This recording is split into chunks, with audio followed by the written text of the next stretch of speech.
Well, I guess one of my biggest questions, and I think you can answer this for me, is I often used to get as a superintendent, well, you can't evaluate your faith. You can't put a number on it. You can't do anything about it. It's a totally personal journey.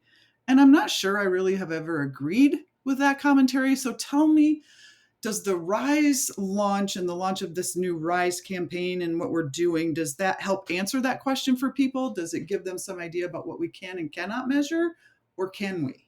Absolutely.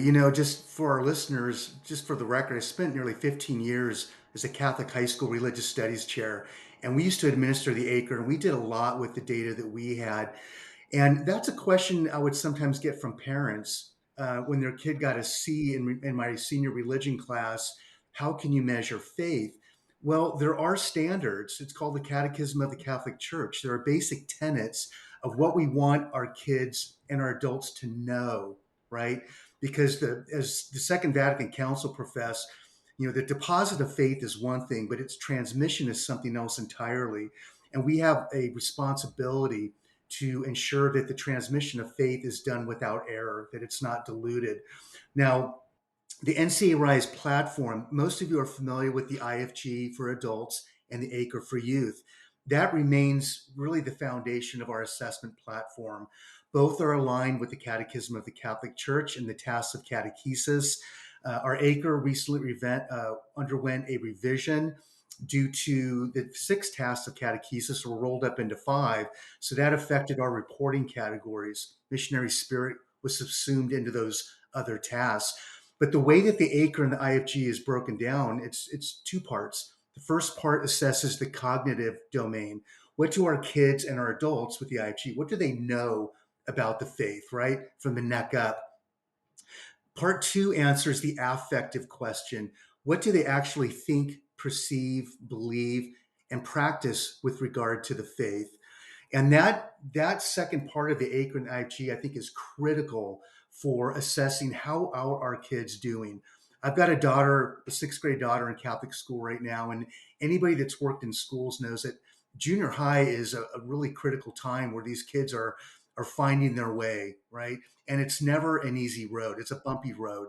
So we have to meet them where they're at. How are they doing? Because if we can't get the conditions of learning correct in healthy, vital communities, we're not going to get anything done by way of evangelization. And the third assessment in NCA Rise that we just added, we're very delighted to partner with Springtide Research Institute and the work of Dr. Josh Packard. Our belonging index for students, teachers, and for families assesses the degree that those members feel that they are noticed, named, and known within the community. Because if we can get that right, we can get everything else right. So I've got another question for you about that. I'm familiar with IFG for adults. We used that in the archdiocese that I worked in to help us plan and better meet the needs of the adults in our community to enhance their faith formation. So it was a critical test for us to say, hey, where's everybody at? Are there any areas where we're all in the same boat, or we're all lacking and we can, get better at something in regard to our faith? So that I've always appreciated. And the same thing with the acre. But this belongingness piece is really intriguing to me.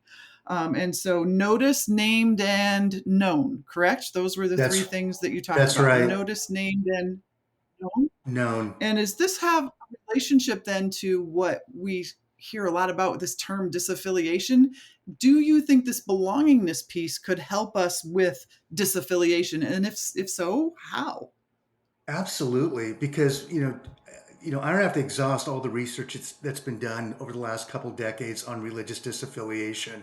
The seminal study "Going, Going, Gone," which was a joint project with St. Mary's and Cara out of Georgetown, they identified through the research the median age for disaffiliation is 13 years old.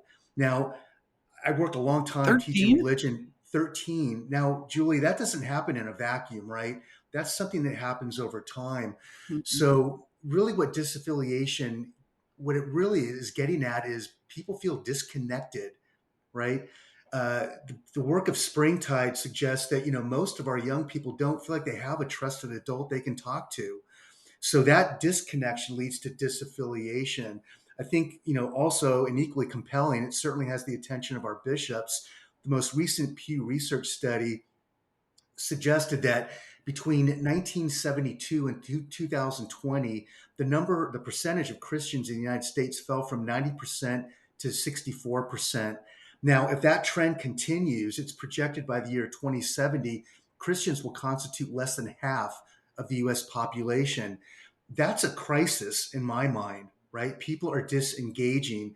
But if we can help build up our communities, right, with all the values that Catholic schools do so well, those kids will feel like, and the adults for that matter, the belonging index measures teachers and staff and also families, a family's connection to the school. If a family feels connected to the school, they're more likely to participate and contribute long after their kids graduate. And also, their kids will stay within the faith because there is that communal connection.